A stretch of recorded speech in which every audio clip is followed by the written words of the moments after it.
had he lived. What's the most detailed thing this shows you?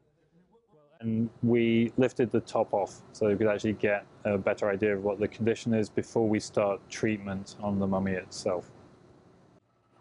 1, 2, 3, slowly.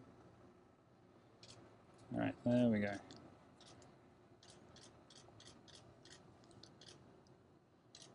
This is the mummy of a 14-year-old boy. We think it dates to about 2,500 years ago, so a little over 500 BC.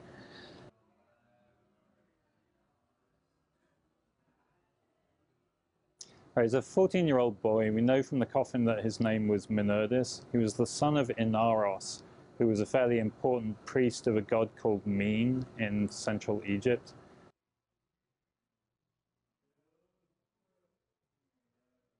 People think mummies are kind of big and brutal and tough, but they're actually really, really fragile.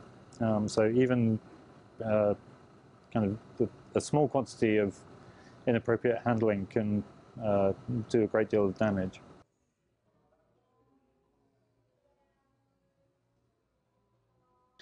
Somebody stood the mummy up on end. What happened then was that the legs broke off at the knees, and then the feet broke off at the ankles and rotated sideways. So that's the majority of the damage I think that we're seeing here. The mummy slid all the way down the coffin. I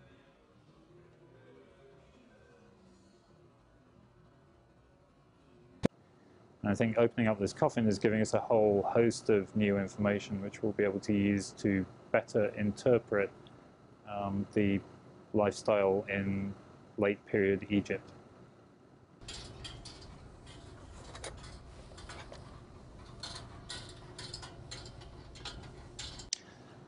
The story that everybody knows about mummies is that they take your brain out through the nose, they take your organs out, they put them in canopic jars, and they put the jars with the mummy.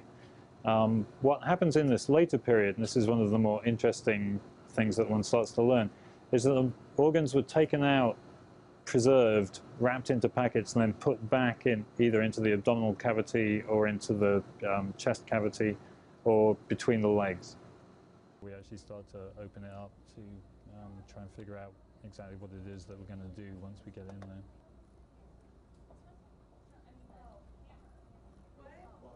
At the CT scan, we can see that inside the body there are packets of organs buried with him, and possibly a scroll placed between his legs.